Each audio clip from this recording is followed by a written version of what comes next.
up a seat to the EduTable with Nicole Biscotti and Melissa Sidebotham.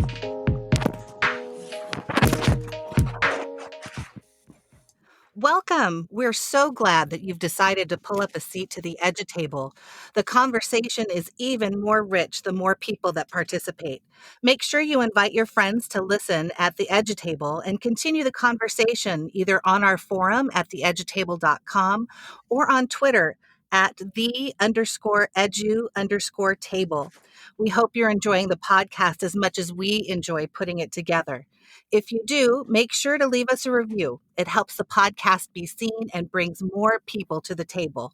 My name is Melissa Sidebotham, and I'm here with my very good friend, Nicole. Hi, I'm Nicole Biscotti. The EduTable is a place for parents and educators to share ideas and perspectives. This has become an even more critical conversation given what we're all dealing with right now and the impact that it's having on education and on our children. Today we'll be discussing rediscovering reading in quarantine. We have a wonderful group of panelists today.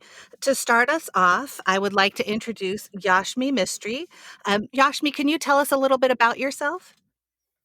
Sure. I have two boys going to school. One's in fourth grade and another one's in first grade.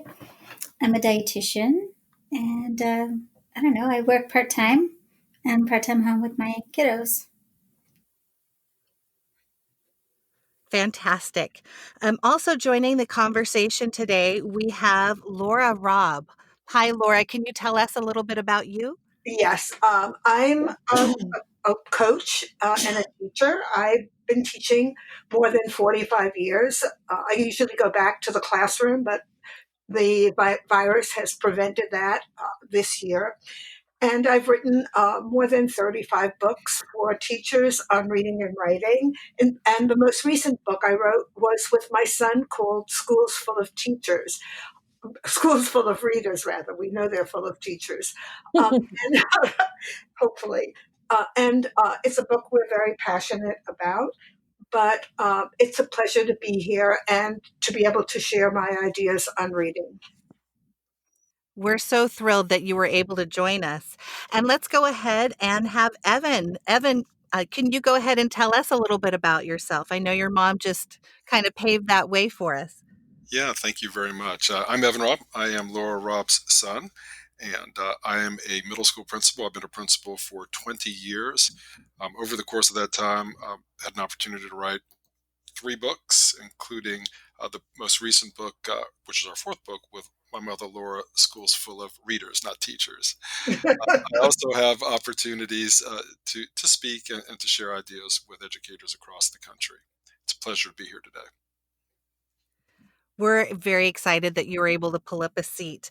And last but not least, we have Marilyn Muller. Marilyn, can you share a little bit about yourself, please? Sure, thank you. And thank you for inviting me on this podcast today. I'm the mother of a 12-year-old dyslexic girl, and I am the founder of Moms for Free Appropriate Public Education. Thank you all for being here. I'm really excited to have you here and to have these unique perspectives at the EduTable.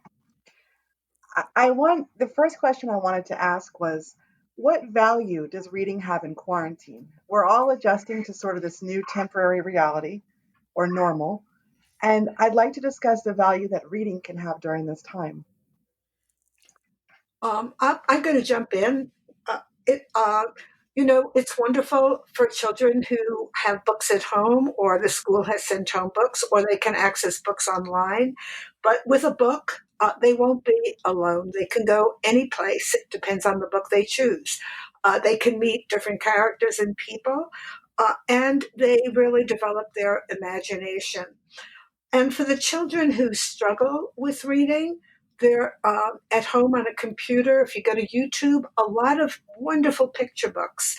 I just watched a rendition of The Island of the Scab by Stephen Kellogg, are available free for children to watch and interact with. And of course, for me, when a parent reads to a child, that's one of the best things, because it's an expression of love, and the book acts as a bridge connecting the parent and the child. Thank you so much for that perspective, Laura. I think that's really beautiful how you mentioned that when children read, they can be in a different temporary reality and meet different characters. I know when I was a kid, I lived in a home with some difficult situations going on, and reading was really my happy place. That's where I enjoyed spending my time the most. And thank you also for sharing those resources. I know as a mom myself, I'm kind of scrambling, right, to find enough reading material. Evan, what did you have to add to that? Yeah, I can just give a slightly different perspective from the principal's level. I think the first thing I would say is reading is absolutely important during our pandemic, as it is important every other time in the past and certainly into the future. One of the things that I think is important for schools to think about as they start contemplating, organizing, launching remote learning is, what are the key things that we want students to work on within their language arts program? I have to be careful with remote learning that English instruction doesn't become task completion, where worksheets or things that are not necessarily going to enhance reading start occupying a lot of time. So my message, throughout this podcast, and certainly the message that I write about and communicate with my mother Laura, is reading is very important, and it has a place, and we have to make sure that we are finding ways to communicate and support reading to happen during quarantine, but also during other times. Absolutely, Evan. Because if children don't read now, they will slide backwards. We know that reading is like practicing a sport or a musical instrument. And it has all the benefits of like, instead of a vocabulary worksheet, read a book. You'll learn a lot more words that way. Listen to a book. You'll learn that way as well. The one thing I would hope that is possible is for children to have choices. Because if they choose a book that they really want to read, then they will be invested in it. Absolutely. And I think that was one of my greatest pleasures as a child that was a big reader, was to have that choice. We talk about student choice now, but before that was a thing, I think I was experiencing student choice through reading, which does offer that opportunity. Marilyn, what would you like to add to this? Well, from the parent perspective, I think that it's a wonderful opportunity for children to pursue books of passion. Since in my particular situation, my daughter's passions fall outside the classroom. She's into musical theater and the arts, and this is an opportunity for her to pursue passion books with passion, or books that she's passionate about, without it having to be aligned to curriculum per se. And so there's no stress for having to read something that she's not particularly interested in. Additionally, with her being previously a struggling reader, you have access to Bookshare. You may also have access to Learning Ally, which was a wonderful tool for my daughter in the early elementary grades, kindergarten through third grade specifically, when she was struggling the most. She was able to access, for example, Harry Potter. She was, so intrigued by Harry Potter, but she wasn't able to read it independently. And therefore, she felt embarrassed, like on the school playground or in social discussions. Children were reading Harry Potter and she couldn't read at that level. And this was a way for her to access it independently, and specifically through Learning Ally in our instance. And it had a woman who was reading with a British voice, and you can set the speed at her pace, and it bookmarks it, and you can pick it up. And she actually read the first Harry Potter book through ear reading and Learning Ally in 2 days.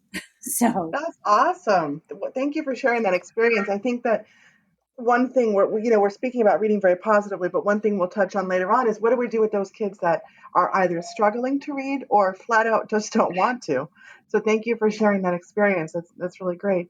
Evan, what you had your hand raised. What would you like to say? Yeah, I just wanted to just point out something that I appreciate Marilyn saying, which is It's certainly important for kids to be able to experience books that they have a high degree of interest in. I guess Marilyn used the word passion. I would agree with that. Kids and we as adults are much more likely to engage in reading something that's of interest to us. Where at times schools go wrong is a presumption or a communication that a designated novel for a particular grade level is the only way to teach kids the particular skills and standards that they want to work on. Well, that is not true. Uh, Kids can be in a variety of different books, most certainly including books that they have a high degree of interest in, while they are still collectively focusing on specific skills and strategies that can help them grow as readers. Because if everyone's reading the same book and all the kids read at different reading levels, does not make a lot of sense. Right, Evan. A lot of kids won't be reading that way. If they don't have choices, and you can have choices even while you're at home, and if you're using an online forum of books, you have tons of choices. Thank you guys for saying that, because I'd like to make a confession right here at the EduTable podcast. I'm a voracious reader, always have been, and I'm actually a writer. And I have, in school, never completed any of the books that were assigned. The minute something was assigned, I would just kind of read what I had to, because it sort of either didn't interest me or took away the joy of being able to dive into a book that I love. Right. And something, with a creative teacher, Marilyn, a child can follow his or her passion. If you're reading realistic fiction, you can read a book about a child who is interested in the arts or performing. You can find a biography of a great performer in any field. So it's really just a matter of, I think, communicating with the child, finding out what the child's interested in, and then helping that child match the interests with reading that child wants to do. Because the one book, as Evan said, that somebody chooses is not the book that's going to help everybody. But choice and passion and interest will help children get into reading and concentrate and want to read more. I would just like to say that we are in that type of environment now at Lauren's private specialty school. Unfortunately, we did not experience that same flexibility in our home district here in Massachusetts. So, that's just the experience that we were up against. I think sometimes required reading, maybe perhaps teachers can have tunnel vision. I don't know how to explain it. Again, I'm just a parent, but we have experienced that flexibility at Lauren's school. She's been there since fourth grade, and they are super supportive of making sure that the children are engaged in grade level content that appeals to them. So that's been a wonderful experience. And I totally agree. It makes the biggest difference in Lauren's attitude towards, her required reading time each night. And it's been a huge benefit here while in quarantine as well. Right. But Perfect. There's a fine line. Go ahead. Yeah. As children get older, I'm a big believer in choice, always have been. But I know that if you're following your passion, let's say, and you're doing some research, you might have to read some things that you're not really crazy about. But I think once a child develops enough expertise as a reader, they can begin to understand by the middle grades and middle school that sometimes there's a need to do some reading that might not be your top choice personally, but it will take you where you need to go to understand something better. Absolutely, I agree with that. She is in sixth grade now, and we are at that place, and I totally agree with you. Yeah, it's a fine balance, and kids accept it. They really do. But I think what Evan said is really important, that we have to differentiate, and we can do that at home as well, because you can communicate with the teacher if a book comes in, and your child isn't interested in it at all. And when the child says that, I usually wonder if maybe the book is too much of a challenge, or the language, they're not ready for the literary language in that particular book. Then we have to be flexible enough to make an adjustment. Those are all very true points. And, you both bring up points about not just reading for the love of reading, but also reading to accomplish a goal, whether you're researching a project or using it as a tool to get you where you need to go. And right now, since not everybody, but most people are sheltering in place and we are at home and we're all trying to deal with all of these varying levels of distance learning, I think people are finding in different pockets of the United States and elsewhere that there might be some gaps that are being left open by that distance learning.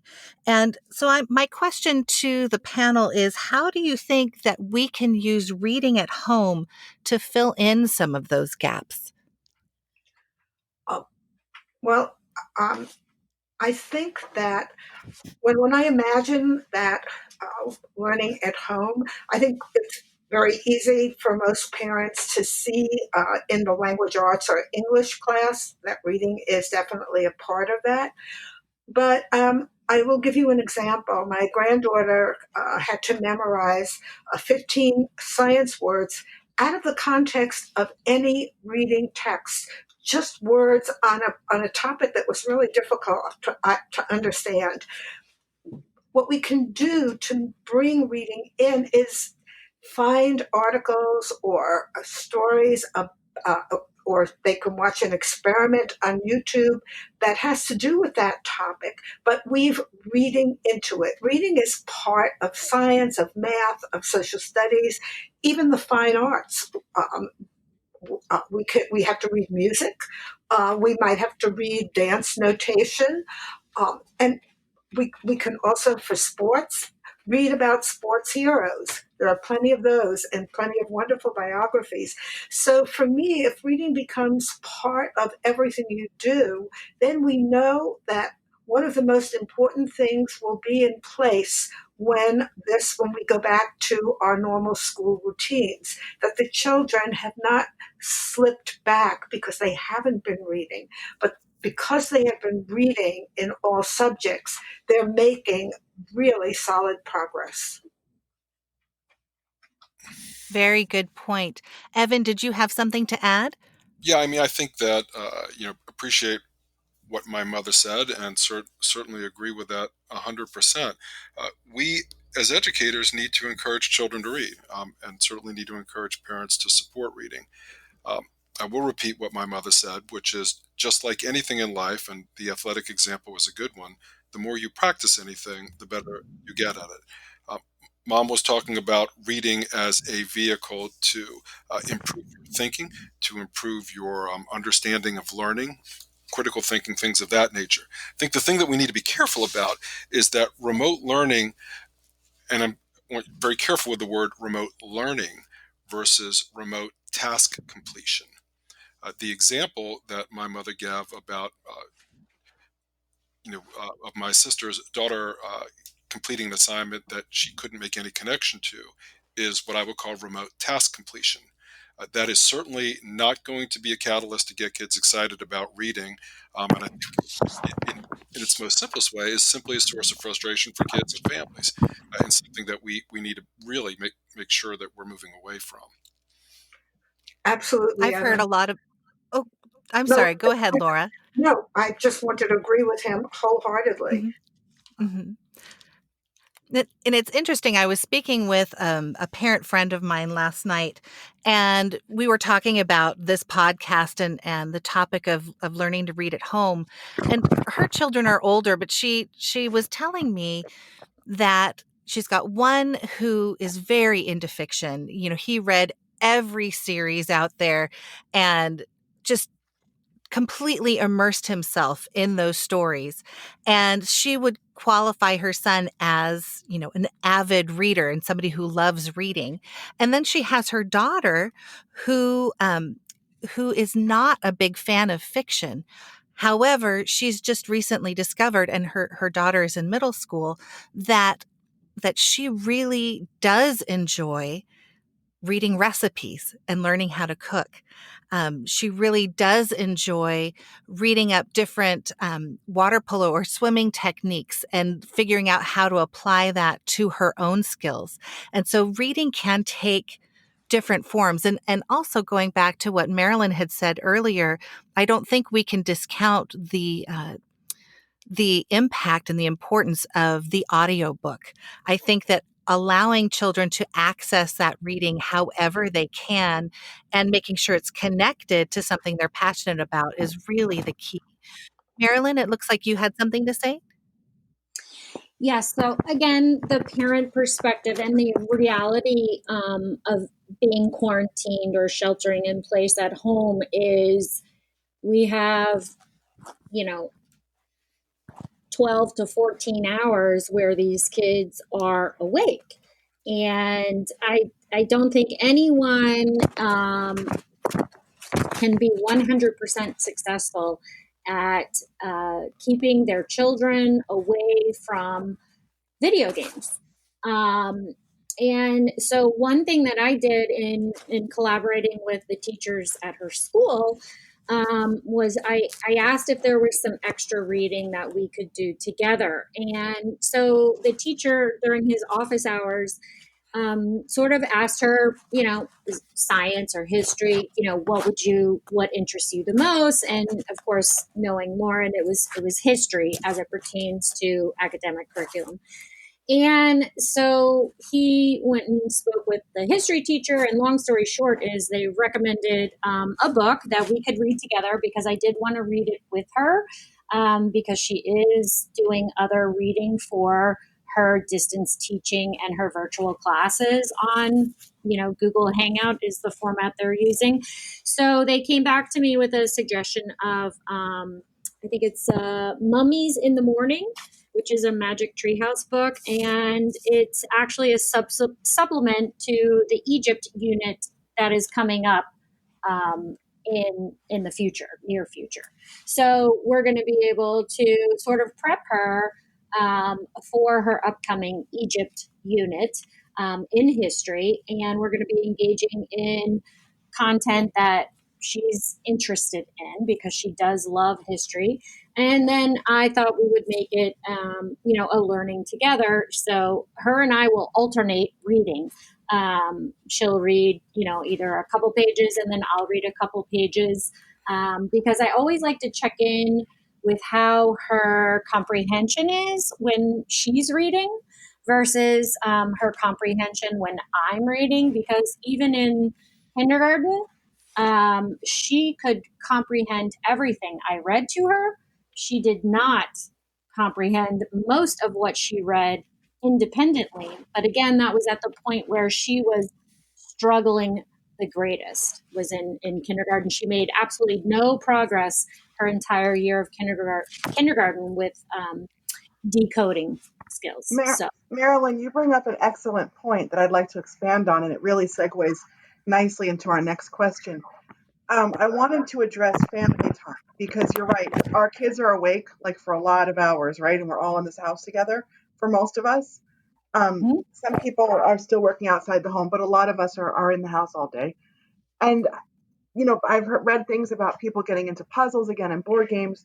And I want to talk about where reading can fit into that. And one thing that you said I found to be key in my family for a different reason. You mentioned that you're reading with your daughter. And there's obviously value in that, in helping her with her comprehension and her reading skills. But so I have 3 kids still at home. I have 11-year-old twins and I have a 9-year-old little boy. And when I started to post to them that we're going to have reading time, quarantine started after spring break. So my kids had a little trouble understanding that spring break wasn't like forever. And they were a little I love that.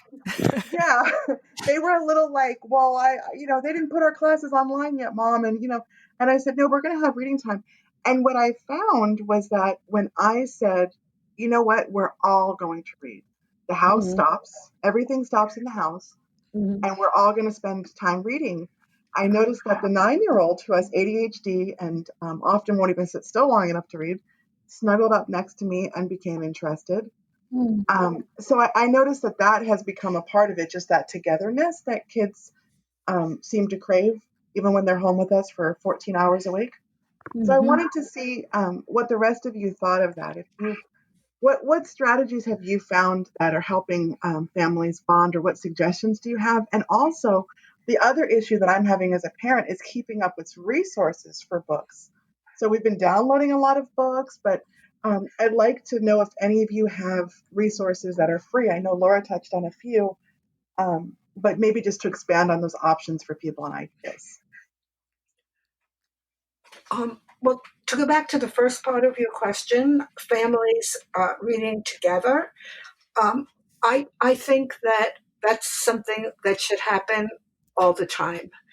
I think that kids, when they see adults involved in reading, they know that reading is something that's important and valued.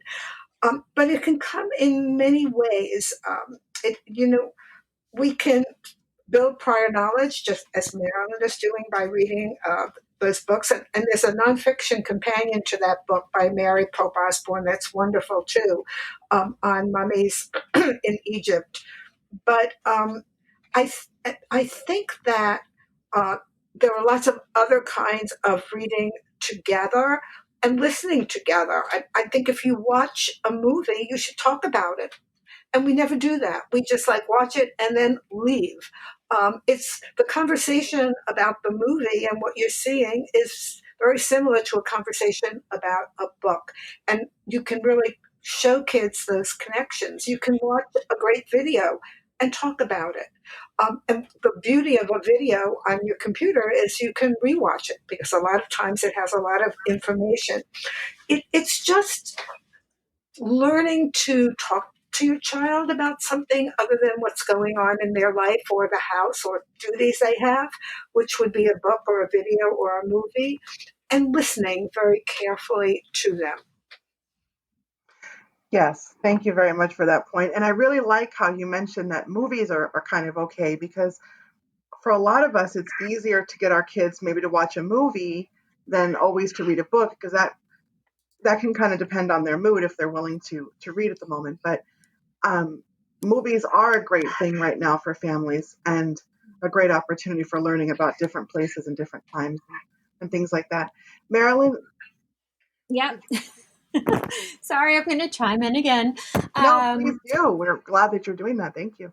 Yeah. So growing up, one of my closest friends, it was a Sunday tradition in her house. They had 11 children, and they would all sit around the breakfast table before church, and they would read articles from, it was the New York Times at that point. And that has always resonated with me. Like whenever I, would have sleepovers on Saturday because we happened to go to the same church, and I enjoyed that family tradition. So it's always stuck with me. And then as far as applying it to my home, so we will read, especially education articles, in our home, and the way that's translated into what's going on now is not so many papers flow into the homes anymore because so much is online. However, my husband is originally from New York, and so we have the New York papers delivered to our house, so we still get those papers.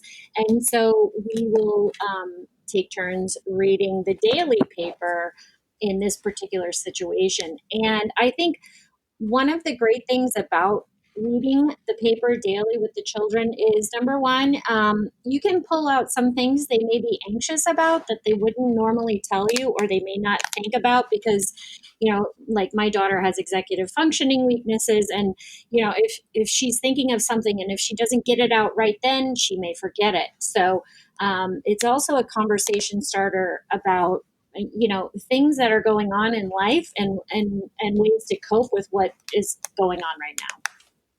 That's an excellent point.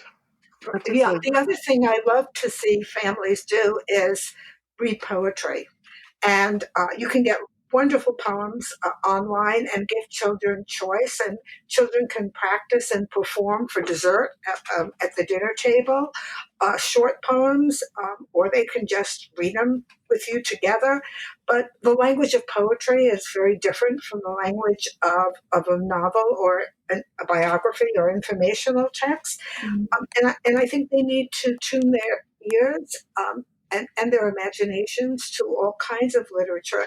And I like poetry because it's short and it can be funny, and it's a very low pressure kind of thing. Basically, poetry should be read out loud, and no big analyzing. Just ask the child.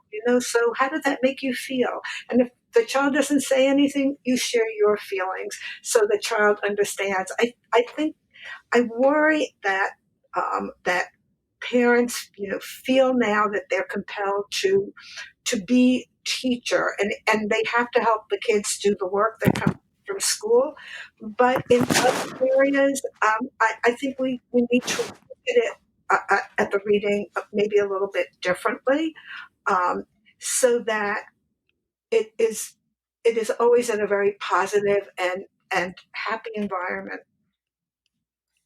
Yes. I think that that's modeled, right? Like when we're reading and when we're enjoying it and we're intentional about that, kids definitely pick up on that mood that we're in, rather than it being like Evan was saying before, more task oriented and completion oriented.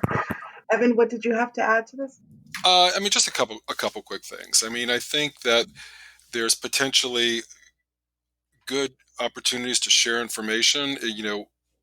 It can be problematic if parents feel like they have to be teachers, because sometimes they base their experience of teaching off of the experiences that they had when they were children. I used to diagram sentences at the chalkboard all the time. I wouldn't necessarily want to have my child do that. So I think that's something that is just needs to be thought about a little bit. I think there are opportunities for teachers to communicate to families on ways that they can engage in reading and discussions of reading in a way that is productive and not necessarily parallels the classroom, but certainly supports things that would happen within a classroom. I would also say that probably the simplest way for a parent to bond with their child over reading is to find something that they're mutually interested in. If kids are interested in things, they tend to want to learn about it or want to do it. The example given about recipes, that's great. There's an opportunity to read recipes and cook together. That's a bonding opportunity. Where I would always say parents should be careful is just because something has meaning to them, either because it has meaning in their world right now or their recollection from their childhood, it was something that they felt was impactful. That is not necessarily going to have meaning with their child. It's only a click away from a teacher who loved a particular author when they were in school and has decided that every student who comes to their classroom has to experience that author.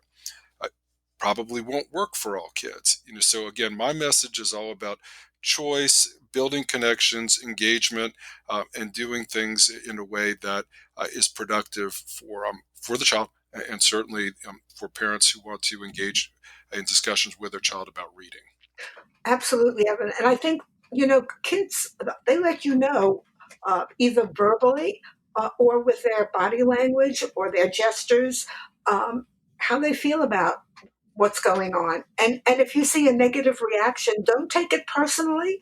Switch gears. We have to remember, as Evan said, that things that motivate us might not necessarily motivate children. And I also think it's good to kind of try to have a schedule where maybe independent reading happens at such and such a time. So it's not a nagging thing, and everybody knows that that's when you're going to choose a book and read, and get into the habit of doing it. But kids need time to play, and play is a form of learning. So they need to go out and breathe that fresh air. They need to run around. They have a lot of energy. So we have to find a balance for them when they're working at home. That's so true. And I just want to kind of circle back to something that Evan had said. I just remember probably 1 or 2 years ago, I was trying to share A Princess Bride or The Princess Bride with my older daughters because it was one of my most favorite stories and also one of my most favorite movies. And I'm like, okay, you guys, you're old enough. Let's sit down. I want to watch this together. And we probably got about 15 minutes in, and they both looked over at me and were like, Mom, are you serious? I can't even. And I thought, oh, it broke my heart. So Laura, when you say don't take it personally, I think that's a really strong message because really it kind of did break my heart a little bit that they did not find as much joy in that what I thought was a wonderful story. And we can't push that on people. And one other question that pops up for me, and I know we lost Yashmi. I'm hoping she'll be able to hop back on here pretty soon. But a question that she had was, for parents that are struggling to get their children excited about reading, you oftentimes will hear about a gateway book or some book that kind of hooks that child into reading and they go, oh, I like this book, maybe I want to read more stuff that's similar to this. How can we help parents find that gateway book? How can we do that? Well, I think the parent has to know what the child's interests are, and Mhm. a lot of parents do, a lot of parents don't, so that you need to have some conversation about that. You can, of course, now you're limited, but you can ask the teacher now or the school librarian if that person is available. But I would also suggest going to the public library. And you can also Google books that are related to this topic for a specific age group. Scholastic has a wonderful website where you can go on scholastic.com and, plug in the interests of your child and the readability level that is comfortable for your child, and you'll get a whole bunch of books. And then you can look at them with your child, and then order one, or if they're available on. But Very the bottom, true. yeah, the bottom line for me is that the choice and I think, as you picked up with your own, Melissa, with your own children, Evan's point that, what excites us does not necessarily excite our children. And as teachers, we know that. We're much older than the children. And so we're in a different, world, really. It's important to listen very carefully to what they say. Very true. Evan, did you have something to add?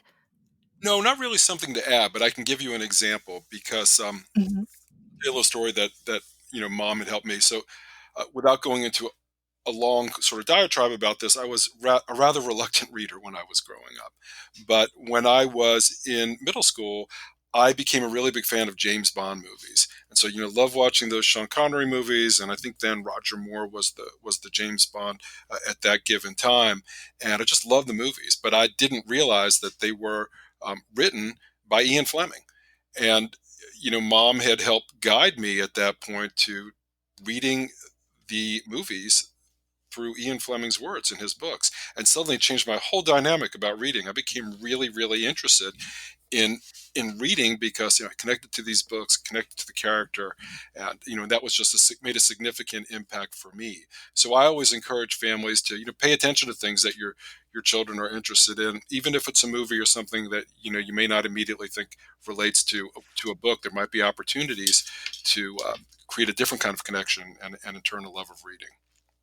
Right. And the other thing, I agree 100%, Evan, is that, you know, even though according to school standards or your standards and your friends' standards, your child does not appear to be making progress, remember that progress is being defined by a set of benchmarks and goals that somebody else has put in place.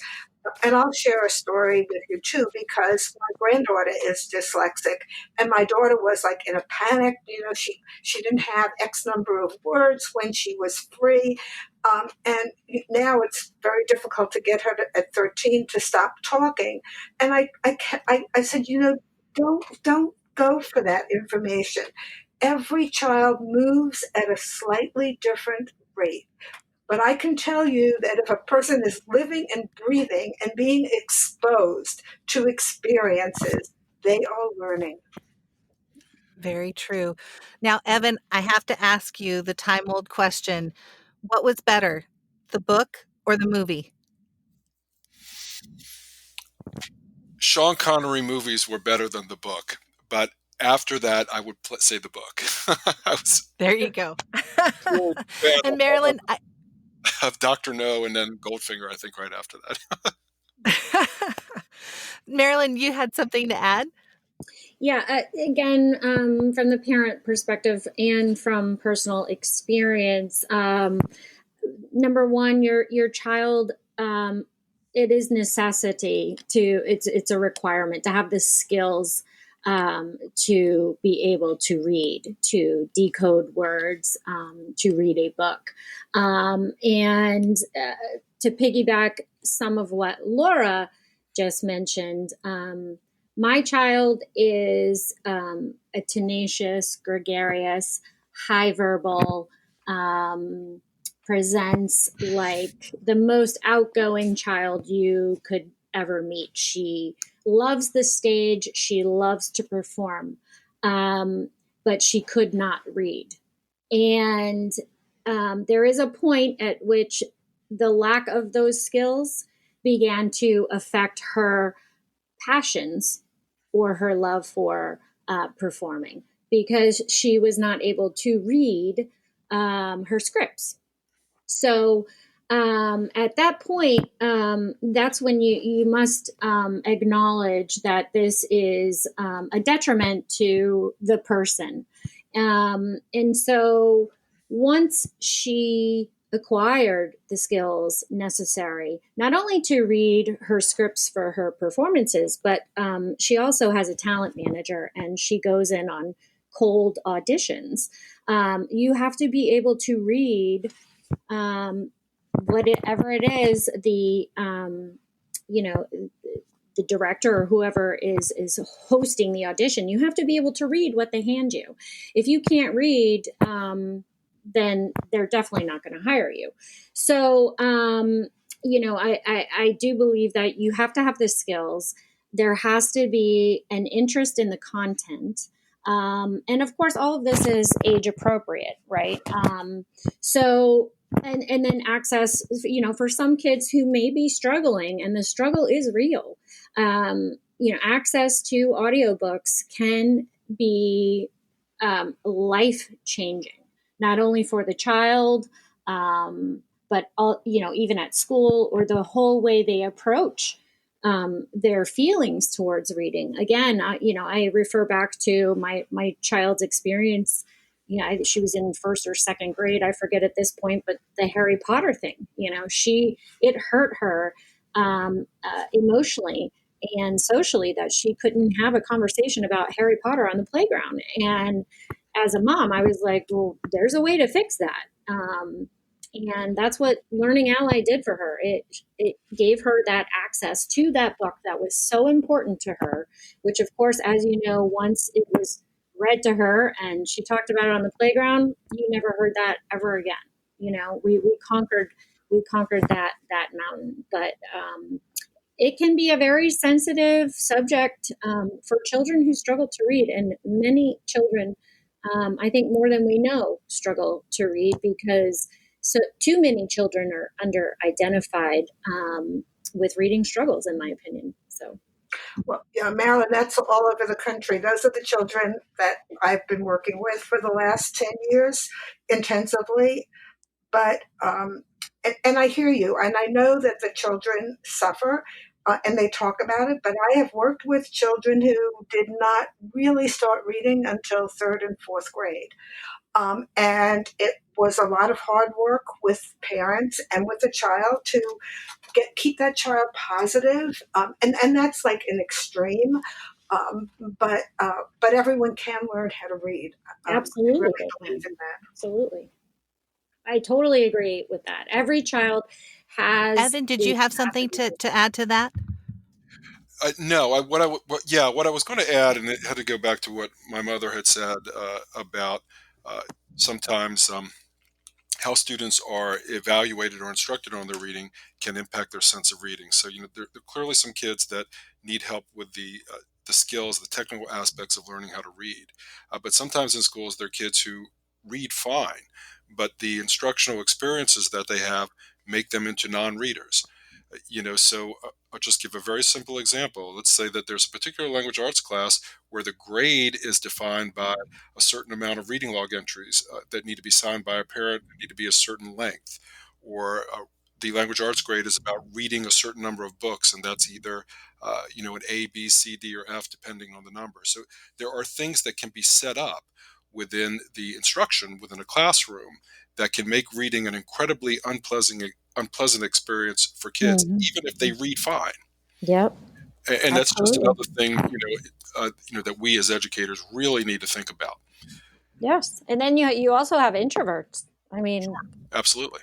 who are the best readers and writers probably on earth, and they will shut down in a classroom setting. So, it's a difficult task that our teachers have in many classrooms, being able to identify every aspect. Yeah. Absolutely. And I think that one of the things that we can be learning about our kids as we're reading more with them is to learn to identify these issues and kind of flush out why my kid doesn't like to read. Is it a disconnect? Is it not that they're not interested in a topic? Is it that they're having difficulty? And of course, as parents and even as educators, sometimes we need support to really figure those things out. But we can make those observations and begin to see where we can get support for our kids to become better readers. I want to thank all of you for being here today. This has been an incredible conversation. I really hope that it supports parents in assisting their kids to rediscover the love of reading during this quarantine period and going forward. And I want to thank you all for pulling up a seat and being part of our show. Please reach out to us on Twitter or Instagram at The EduTable. We would love to hear from you. Also, remember to check out the articles and videos on our website at theedutable.com and to subscribe so that we can deliver all of this original content right to your inbox. Thank you again for listening. And remember that children always benefit when parents and educators work together. Thank you so much, Nicole. You can find this podcast wherever you get your podcasts. We've also put them up on our YouTube channel for those of you that prefer that medium. Make sure that wherever you get your content, make sure you subscribe and leave us a review, and we will catch up again soon.